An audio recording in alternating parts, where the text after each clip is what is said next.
So we're starting with just this basic sphere shape that I've taken, chopped, whoops, the back off of. For those of you who missed it, I'm working from this bit of reference imagery. This is sort of your classic Doom image here. So got that pulled over to my other monitor. This is what I'm doing. Check this. Good. All right.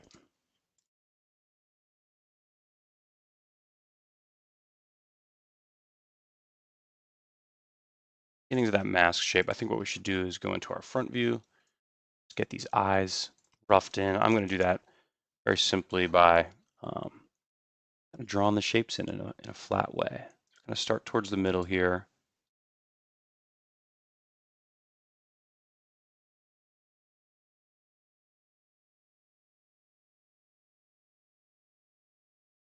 That's about it. Tweak, of course, as we go on. Forward. Or in an extrude.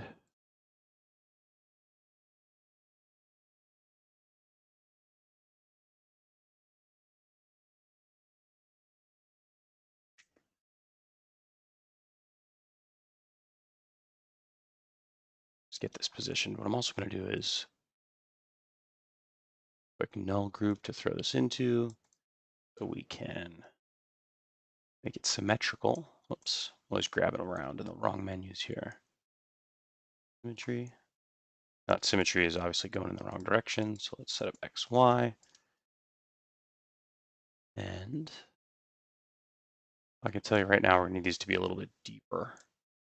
We're making sure to punch out all the holes. Let's throw the symmetry inside of Boolean. And before I go ahead and Boolean this out, I want to add a little bit of depth. We've got sort of this thickness to the mask shape. And I'm going to do that really simply. Do this all the time. I'm just going to use a cloth surface. Turn the subdivisions down to 1 for now. And then just increase the thickness to, say, 5. It's going to give us a little bit of depth. And it does it, parametrically, so that I'm not modifying or creating extrude. I mean, you could just grab this all and extrude it, but me too, Jose. Rest in peace, man. It's pretty sad. He was pretty young too. I think he was just in his early 40s.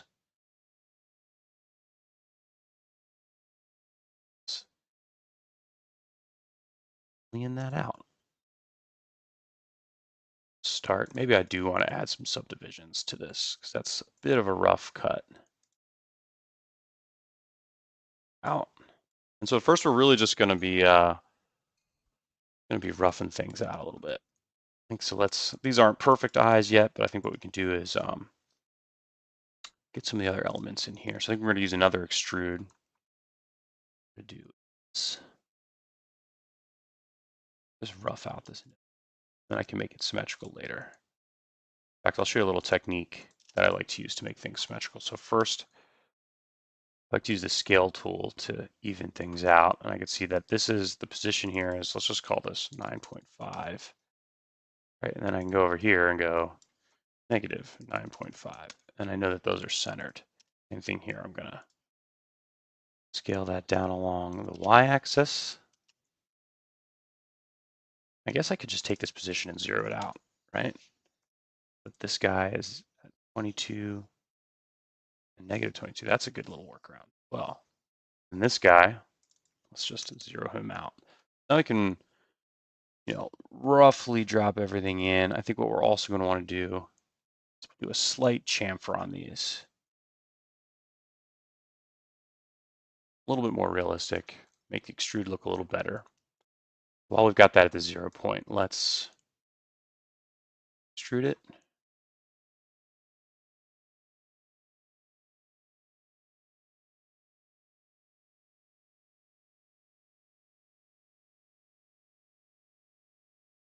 And get that in position. Whoops, get that in position. It's going to look better if we, add a little bit of rounding to this edge, and then also bevel it. We could have done this with a loft, and actually some of the other facial components we will use a loft to make. Now I'm going to throw this on fillet cat. This front fillet cap, I'm going to turn down to something small, like, yeah, I think 1, pretty good. Give it an additional step, and then this back edge, I'm going to make it a little wider, but not quite that wide. Probably shouldn't be that deep. See, that gets us this edge to the nose, which looks too big at the moment.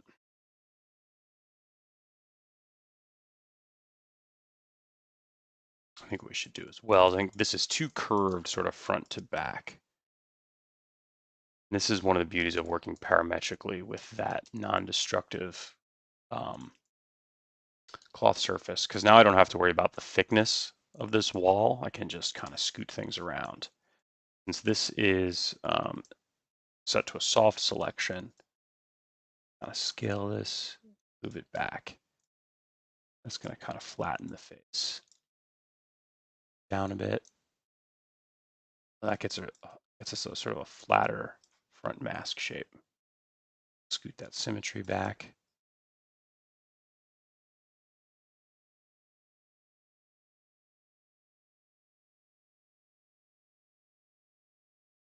Cool. We could see that the nose here actually, I'll pull my reference back out. The nose here actually doesn't go quite this far. So I think I need to add a little bit more depth to the bottom of this base shape here. I'll do that by our soft selection here. That down, I'm going to hit UI to grow the selection, scoot it down just a touch. See, with this technique, we could sort of feather it down, for lack of a better word. Just do like a smooth transition.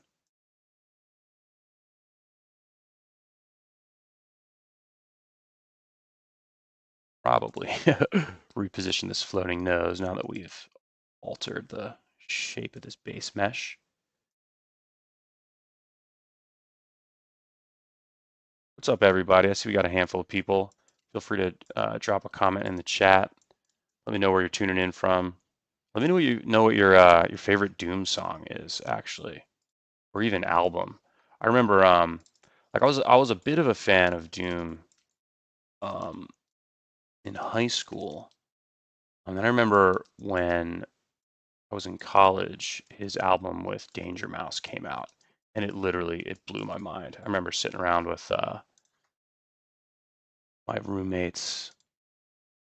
One of my buddies had just brought this album in. He's like, "Look what I just discovered! I didn't know that Doom had done an album with Danger Mouse, who was, I think, just coming off of doing like the Gray album with Jay-Z." And I remember just like we were sitting around.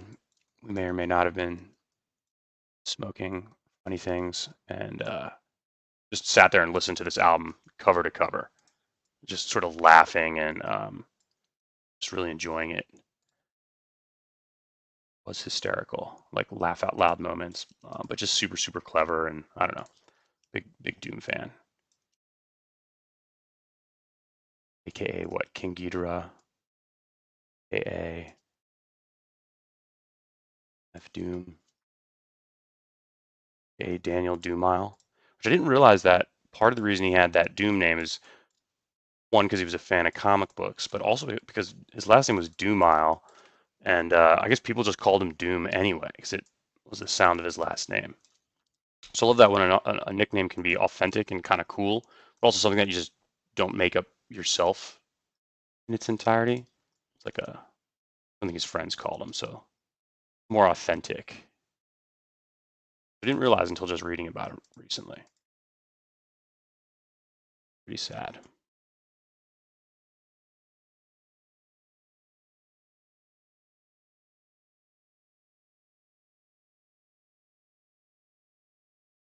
So now I'm just getting these sort of eyebrow shapes into position.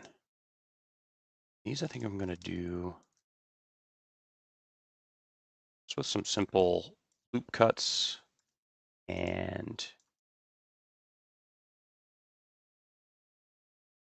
subdivision surface. Let's turn this down to just one subdivision. Moment. Pretty soon I'm going to go from this old rendering and I'll do an updated sort of live rendered view the mask that we're working on now. Now I've just got this old rendering up just sort of as a well as a teaser and also kind of reference. What I'm going to do is I'm going to hit C to expand this cube. I'm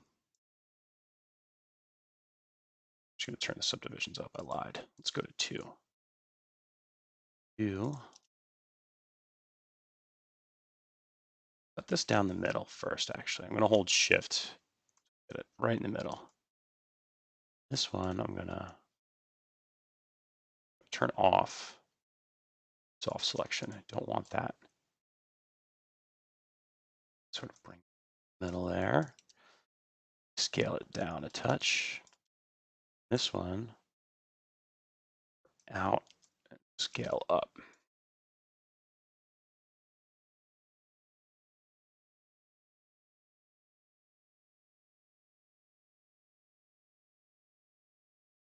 Tyler Larson. That's a great question. Mostly the cost, to be honest. All right, let me save this file here.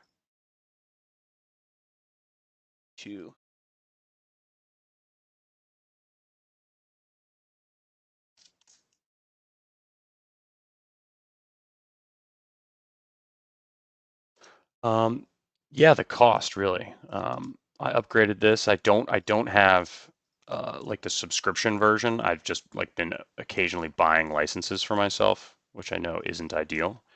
I don't have the latest and greatest. It's worked okay for me so far.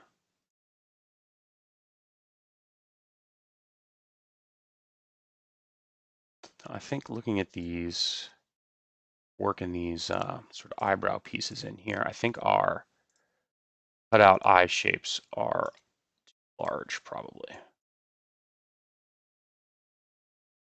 I'm going to do just those slightly.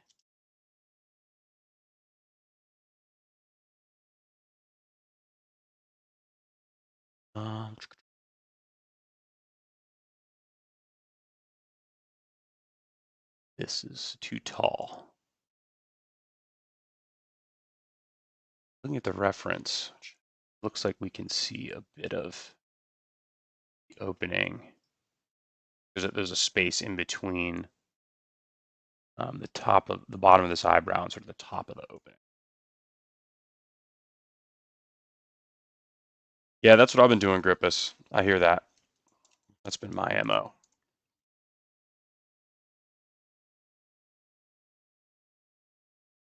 I think that's what a lot of people do. It's funny. I was on R18 or 19. I forget which one. And then I actually was hired by Cinema to do like a training workshop. And they upgraded me to R20, which was the latest release when that happened because they wanted me out there using the latest, greatest product. So that was the last time I upgraded. It's kind of a humble brag. It's also kind of embarrassing too.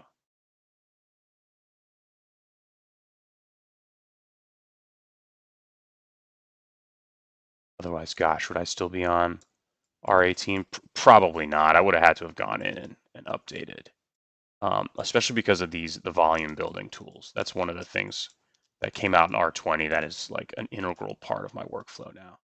I don't think I could really operate without it too well.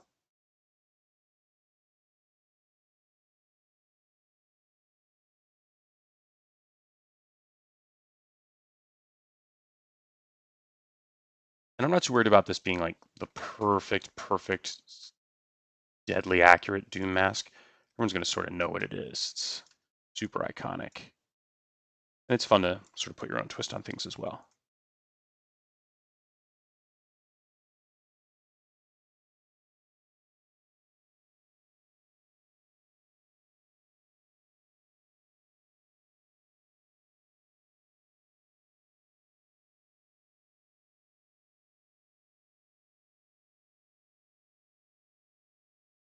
Oh, cool. Thanks, Nathan. This is actually one that I made myself. I'm using this as reference. This is a test rendering I did yesterday in preparation for today's episode. And what I'm probably going to do is in a minute switch over to a live view of what I'm working on. And this is where we're going to wind up in today's episode. Or something close to it. So now let's draw in our sort of cheekbone shapes. Really what gives us that awesome look.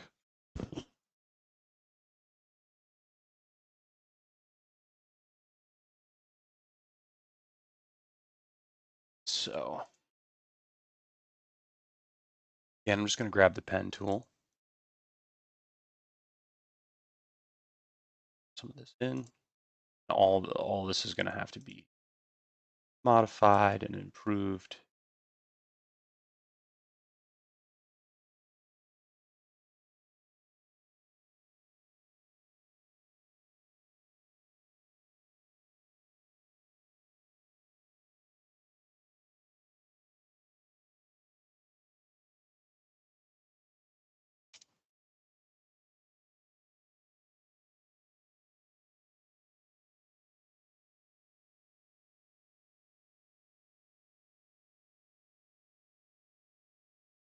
So instead of using extrude here, because I use an extrude on the nose, let's say, because it's not a compound curve, right? It just sort of goes backwards. It's a flat shape. This is going to be a compound curve, like curving along different dimensions. So I think it's going to be easier to use a loft NURB. So I'm going to get this spline roughly into position first. I'm going to show what I mean. Probably going to have to add some points in and modify this geometry, but see what I'm getting at.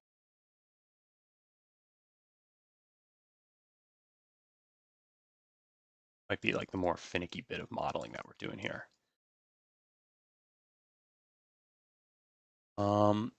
Joseph, I think that's a good idea. I think you definitely could do this with a volume builder. I sort of view this mask as a handful of separate components. But if you were to sort of draw these out and then combine them, with a volume builder workflow, I think you could come up with some stuff. So let's grab this spline and just throw it inside a loft. Find it. There we go. Get. Then I'm going to just take a copy of it and hold Control while I've got this spline selected. You can see sort of the 3D geometry we're starting to build here. Just to get us started and to build that bevel, I'm just going to scale this up. I want that sort of beveled edge back here. We're going to have to reposition all of this. That's all right. Now the loft is basically just going to connect these two splines.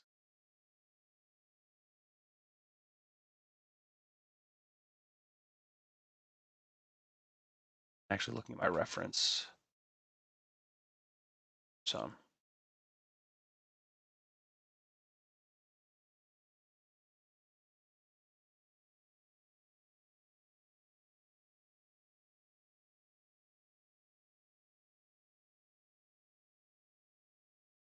I'm going to need another set of points here.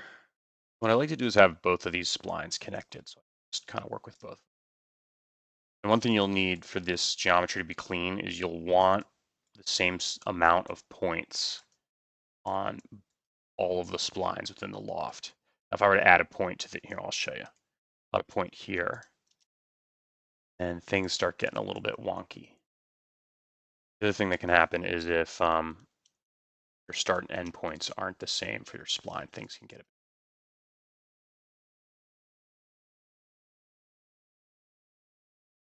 What I also need to do, I'm just going to grab all these.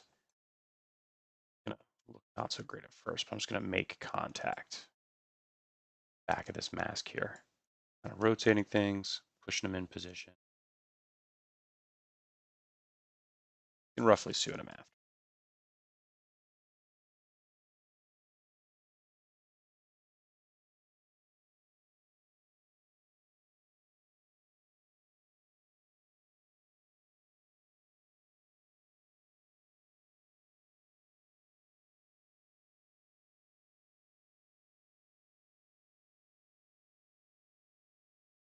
help, I believe.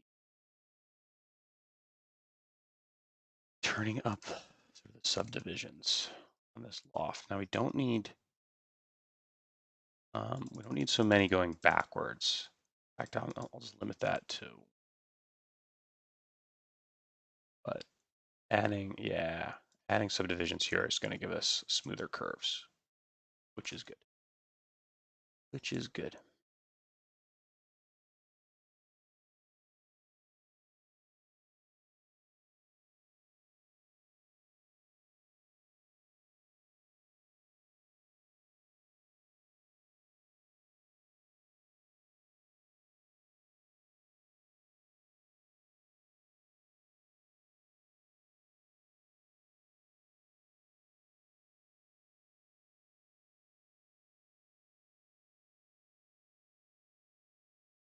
The other thing I'm excited to show you guys is how to use a dirt shader in Octane to give us a little bit more realism.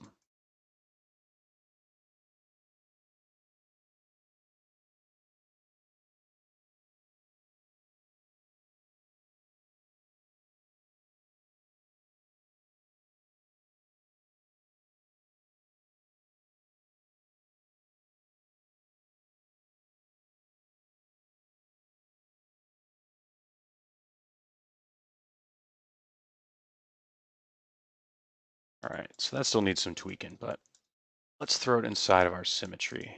Get an idea how it all looks. Pretty close. In fact, this might be a good moment to fire up a rendering of our current model.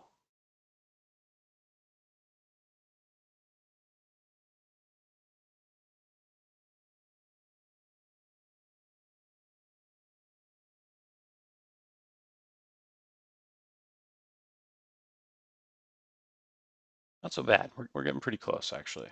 Still think eyes need a little bit of adjustment. Probably never going to get them perfect. They are a little more narrow.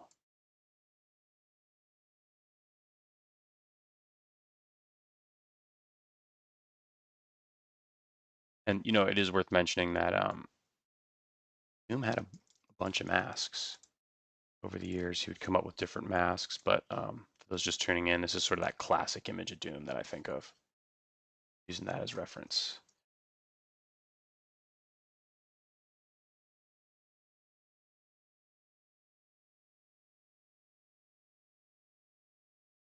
Another thing I'm noticing is this kind of points up higher, a more dramatic fall off in the eyebrow here.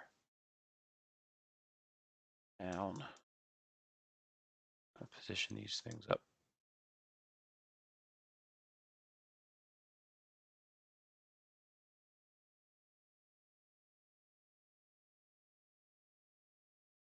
Getting there.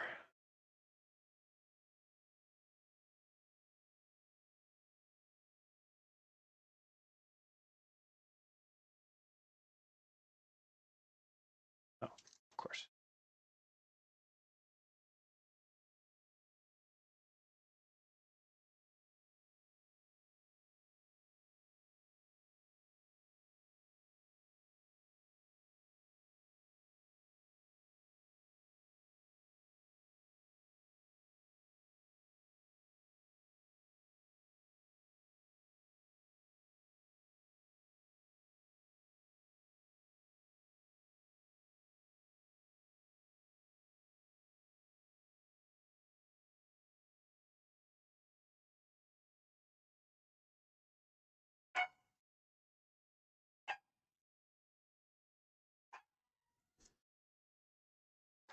Sorry, everyone. Dog's freaking out a little bit.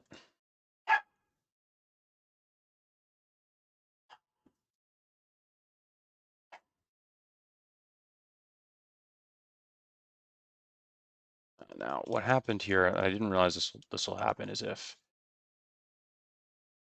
I've got points selected, so what happened was I got this guy selected and I hit round interpolation, and it interpreted this point on the selected spline as a round interpretation. But then the other spline that was selected that I didn't have a specific point selected, it rounded everything. Not what I want. So I had to hit undo, round those.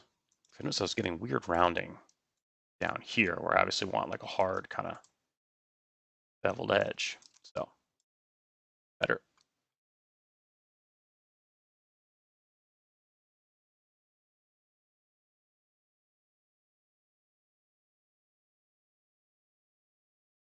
Now some of this kind of ugliness I'm just hiding as the geometry intersects. And I'm going to be doing a frontal view, so I'm not going to worry that much about the reverse of the mask.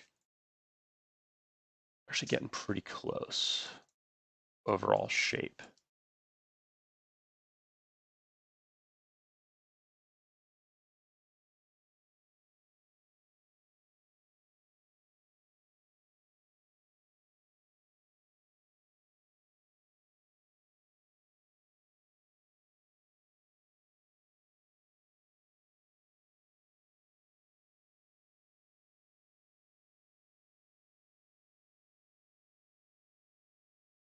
And we've also got this pointy thing on the top of his head, which again, I'm going to use just a cube of divisions to make this work.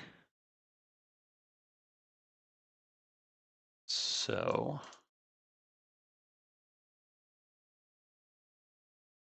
subdivision this way, 3, expand this, go to subdivision surface,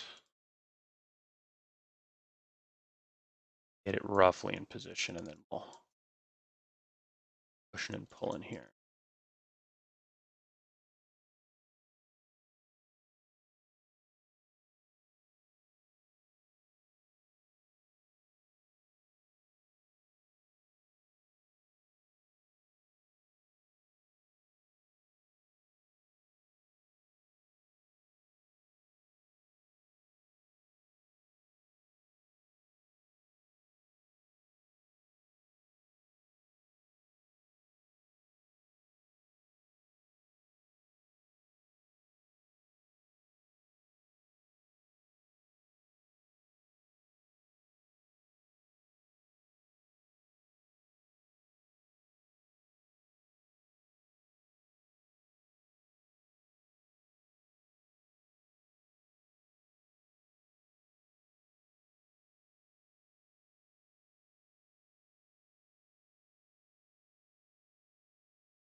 Now, when you've got something in a subdivision surface, if you select a point, polygon, or a vertex, hold down the period key, then click and drag left and right. You can adjust the amount of subdivision that's actually happening on that surface. So what I'm going to do is use that to pull points out of this. Let's up the subdivision. Things are prominent. If I were to go like this and just select the whole thing, grid, you can actually, I think, see a map of how that works. Go into this little subdivision weight tag.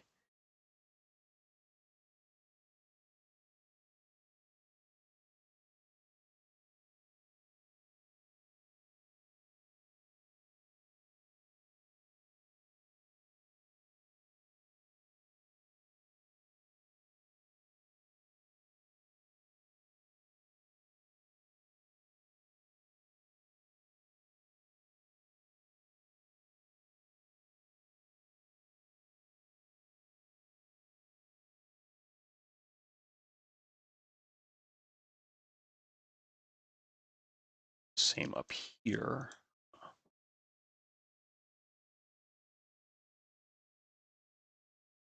There we go. And it'll have a different effect depending on what's selected. So creating that pointy ridge up top, I'll need to select some of the points themselves. I can make that fully pointy, kind of somewhere in between. This shape somewhere in between is what I want. Oops, not selected. Point that all the way in, which is not what we want. We can get that little bit of a ridge, and then once we get this thing textured, we'll adjust this and the Phong tag, and in conjunction, be able to get a mix of smooth and sort of sharp on the same object. And that can be kind of one of the trickier bits when you're dealing with modeling something like this, is if you have a surface that you want to be smooth in some parts and have sort of a crease or sharp edge in other parts. That's a lot of people will sculpt in a program like ZBrush to get those kind of effects. All right, now that I think we've got everything roughly in place, some of this sticking in. Pull that up, and why don't I do it symmetrically? Pull these up a little bit so they're not visible through the eye holes. And what I'm going to do is get into texturing a little bit. Before we texture, we add simple lights. Area light to start. Drag it up here. Sort of our main light source.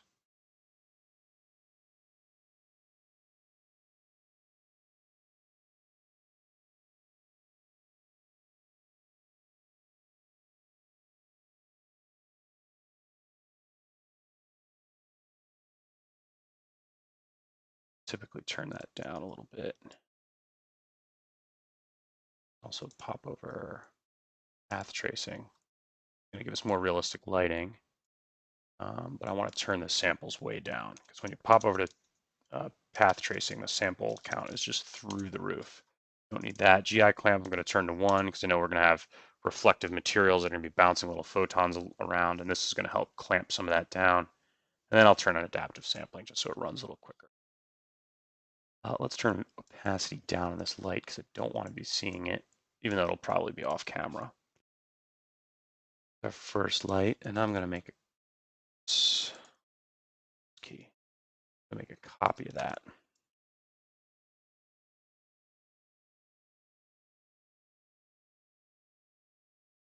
This is going to be our secondary kind of low light.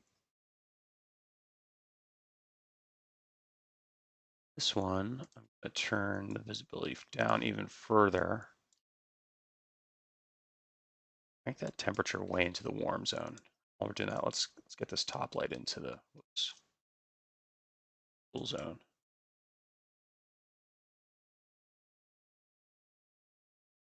Got something roughly to work with. First, I'm going to add metallic material.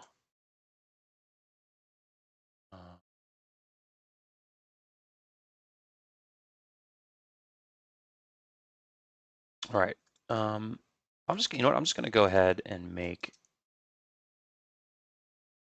this material all at once. We're going to make a mixed material, and we're going to apply it to the whole mask, and it's going to give us some nice variation and changes between. So I'm going to start just a slightly rough metallic material, copy it over here in different version. So we turn the reflection down. This is going to be sort of the rough, rusty kind of finish, the corroded edges.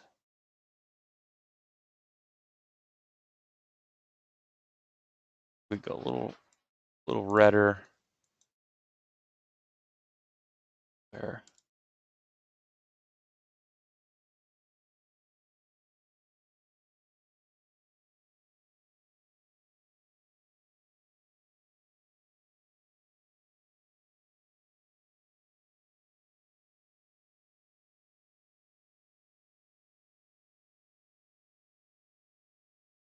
I don't want sheen or film. You want bump or noise in there.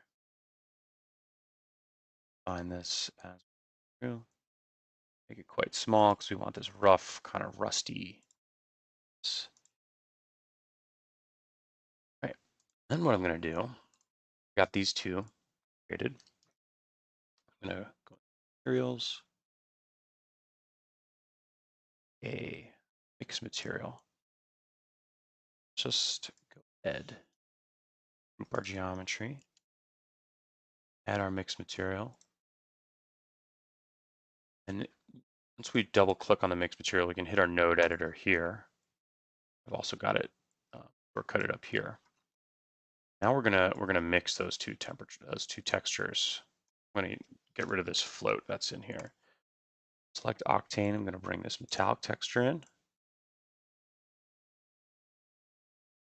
First material. Second texture I'm gonna drop in. Noise. That's gonna do material 2. You see, immediately it starts mixing the two, but just in sort of like a one layer of another 50% opacity kind of mix. The interesting thing is going to happen when I add this dirt shader and drop that into the amount. And what it's going to do is it's going to, the open flatter areas with few intersections are going to be the first material. And then the other material is going to go into areas where there's sort of creases and like intersections of the geometry. Make that a little bigger. And what I'm doing is I'm using that to add in these in the areas where things are sort of tight and creases and objects are near each other, the edges of objects and the intersections. You can actually add that secondary material in. It's almost like ambient occlusion, where you can select what the second material that gets added in is. So now, since it's all chromey, you can't really see it against this background. So I'm going to do two things. I'm going to add a gradient as a sky object. It's one of these octane skies. Add a little bit of color in here. It's like a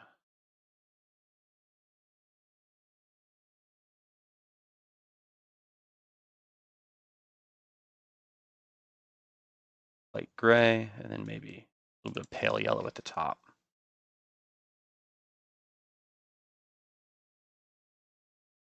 It's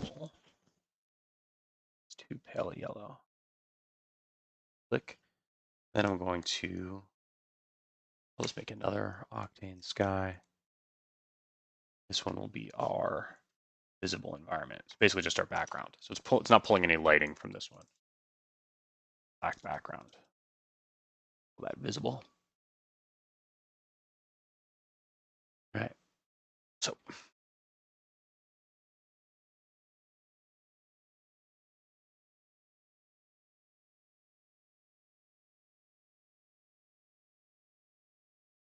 now I think what we can do is add in some sort of surface imperfections and beat this thing up a little bit. So I think we can come down on some of the mesh subdivisions here. Smooth things out a little bit, hopefully. A little better.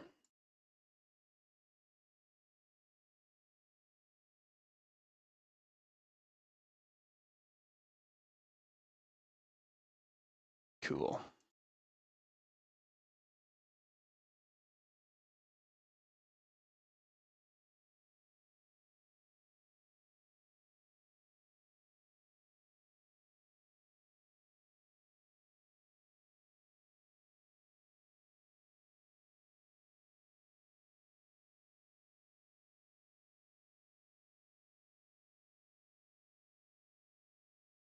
I want to get that second light position where it's really going to be glowing off of that, that kind of cheekbone shape. We've got some nice highlights up here in the upper area from our main light, what we want. And once we get our camera set up in a little while, I'm going to crank that, that bloom effect. Why don't we add a camera here? Get our views centered.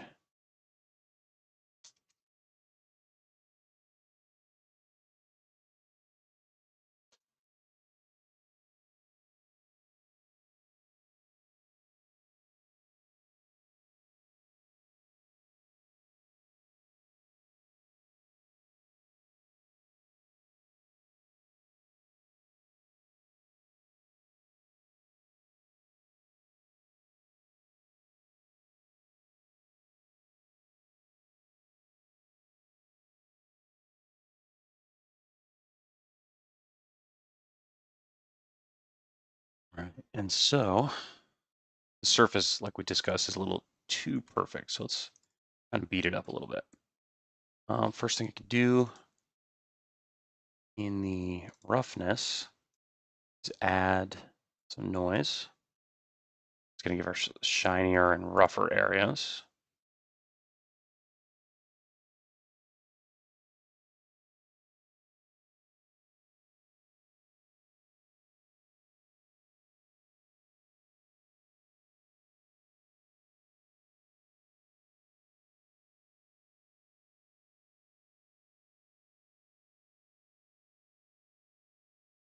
So that breaks up the surface a little bit. The thing obviously is bump, so we can add a noise channel there. Should go way down. And it's too flat and sort of overall. So what I like to do is play with these clipping sliders, get it so only got a couple of bumps here and there. Something closer to that. A little bigger too.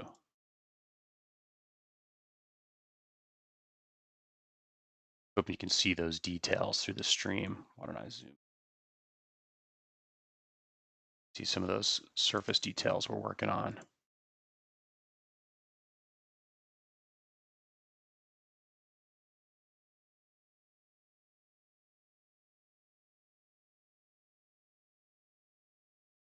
Still too many, a little bit too tall.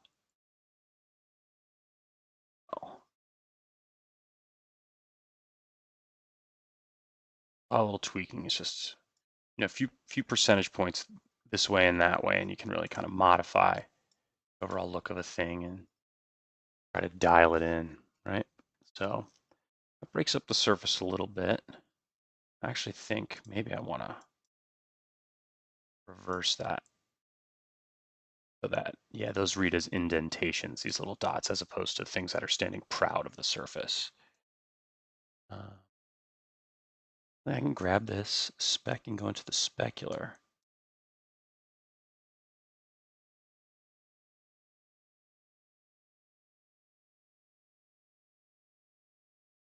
Now where those little pits are, we're going to lose some of our reflectiveness.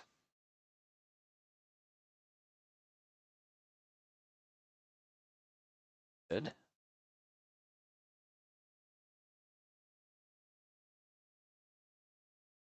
I'm going to add one last noise here. Use channel.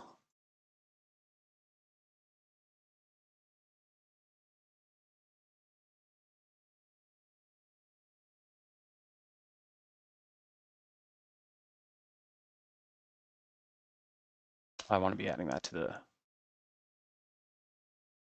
specular, not the diffuse. We're not even really using the diffuse channel, are we? With a metallic object. Nope. Here's what I want to do. I want to copy that shader. I'm going to make layer here, which is going to break everything. Darn. Actually, maybe not. Let's try this. So this is Cinema 4D with an Octane plugin. Was I? Break things. Then I'm going to go paste shader.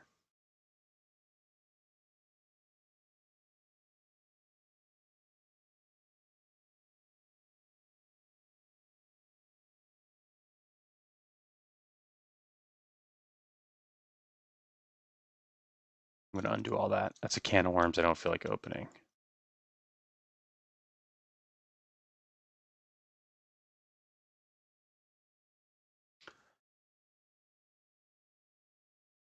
And I think we can make this dirt mix a little more,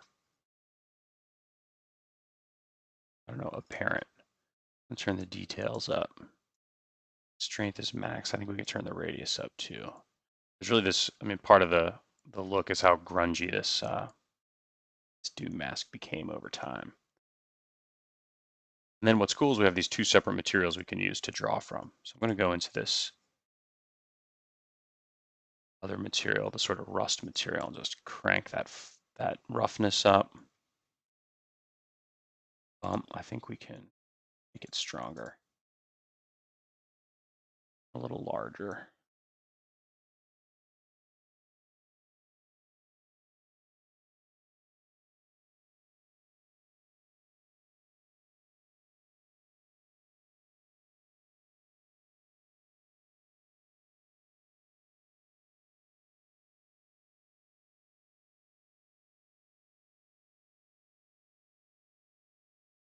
Too red.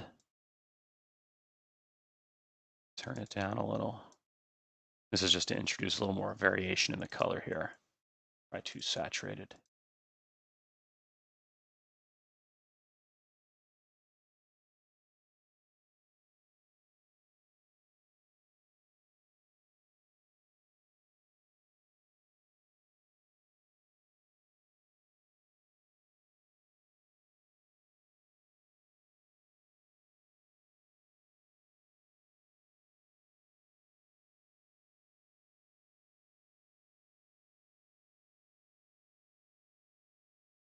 Cool. So all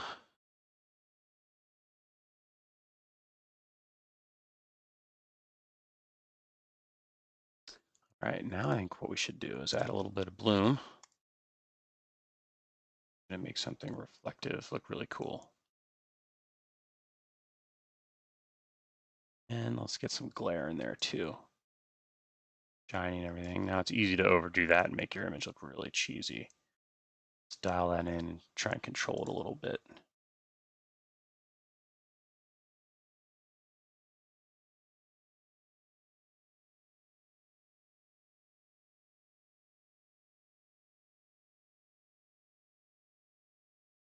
Something in there, I'm like in there maybe.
All right.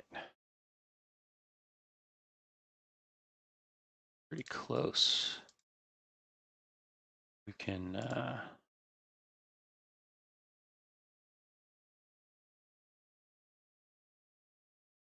little more contrasty with the exposure and gamma here. I'm gonna crank those in opposite directions. Also cheat the saturation up a little bit. Maybe a little bit of vignetting. And what else? Why don't we add a little bit of depth of field as well? Can't hurt. I'm going to select this little thing and make here the side of the nose our focal point. And crank the aperture up. Actually, let's make it the tip of the nose. Focal point. So what I love here is adding that little bit of rounding to the nose shape allows us to grab those little reflections. I might even turn that up a hair just so our reflections are slightly larger. So in this front cap here, I'm going to call that, 0.9. 1. Catching these cool little highlights here. So yeah, I think this is close enough. Obviously, you go in there and UV paint some additional dirt and details and stuff. Actually, let me show you the difference here between this octane mix, just the straight metallic texture. So here's the straight metallic texture. It's overall shiny and chromy, and it looks pretty cool. If I hit undo, see it looks much more like his mask, looks more well used. All the sort of um, darker color and texture and the variety we can build into these creases is just, a really awesome thing. I think that the dirt shader adds a lot. One last little detail. Actually make this headpiece just slightly pointier.